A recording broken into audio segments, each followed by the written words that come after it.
Hey, all Magic the Gathering and Pokemon TCG fans. Welcome back to another Magic the Gathering video, Magic the Gathering number 3. And in this video, I just want to go a little bit more in depth of what I use on a daily basis. So, if I want to start building a deck or upgrading a deck, constructing something, I always go to my immobile stationary deck box of sleeves, extra sleeves, and just Magic the Gathering cards. And beside that, I carry my own custom deck. My own custom deck is built up of black and blue control.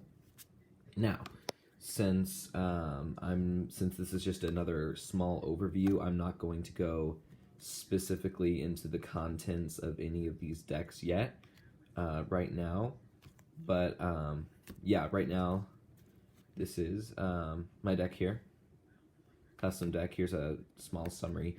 I will go in depth with it on a separate video, just focused on my black-blue control deck.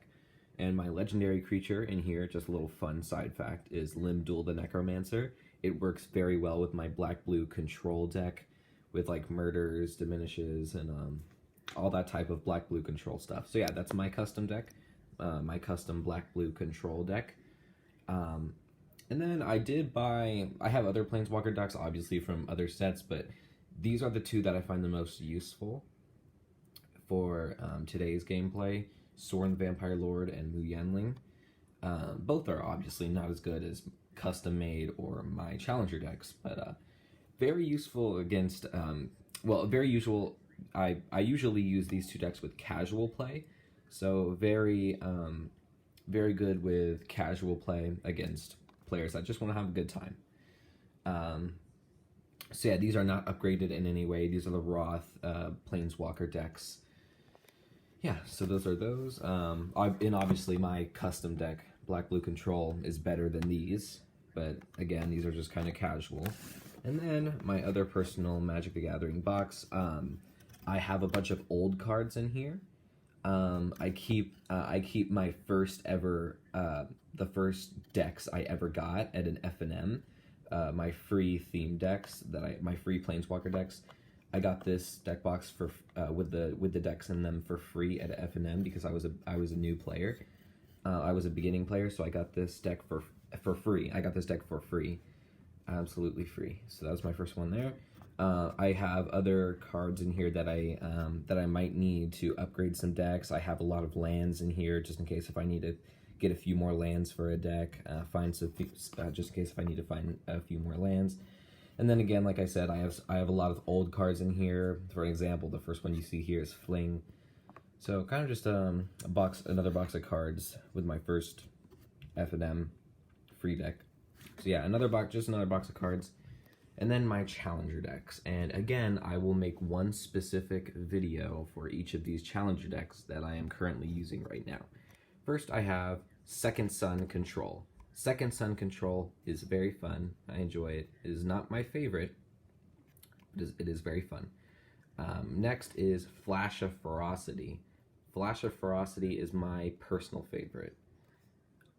Next we have Arcane Tempo, my second personal favorite. I love that. Next we have Cavalcade Charge, which is my most competitive deck. And then we have Final Adventure, which is my favorite deck that focuses on the adventure mechanic and Magic the Gathering, the new adventure mechanic. I do love Final Adventure because because of the black-green adventure mechanic. I love Final Adventure. So, and this video is also focused on these Challenger decks specifically because I want to, from what I have from the 2020 Challenger decks, because I have all of the 2020 Challenger decks now. Except for the Allied Fires. That one is just bad. I would not recommend buying that one at all. And I don't know until I actually buy it, but just from experience and from other people, I know it's not worth it. It's not worth the money that I would put into it. So, what I would recommend for Challenger decks in 2020, what I would recommend to buy is I recommend to buy, if you want to play competitively and you want just the most competitive deck out of the box, I highly recommend buying Cavalcade Charge. If you want the best deck and that's all you're looking for out of the 2020 Challenger decks, I highly recommend just buying the Cavalcade Charge. So yeah, if you want the best one, just buy Cavalcade Charge. Cavalcade Charge is the best one. Here's the deck box right back here with the deck in it with the sleeve. Here, the deck is inside this deck box. Cavalcade Charge. Buy this one if you want the best. The next one I would recommend is Flash of Ferocity. So I would either buy Flash of Ferocity or Cavalcade Charge if you want to play the best. If you want to play the best deck, if you want to play competitively, if you want to have fun, and still have a very good chance at winning with a strong base and strong deck, but you really like the adventure mechanic, then definitely Final Adventures for you, right here. But if you want the best, strongest competitive deck, I highly recommend buying Cavalcade Charge. So yeah, that's my slightly more in-depth Magic the Gathering collection video. And again, recap, I will do one video for each of my decks. Custom deck, Planeswalkers, and then Challenger decks. So yeah, I will do one video specifically based around each of these decks. So yeah, this is my third video on Magic the Gathering. Thank you for watching, and bye, my Magic the Gathering fellow fans. See you in the next Magic the Gathering video.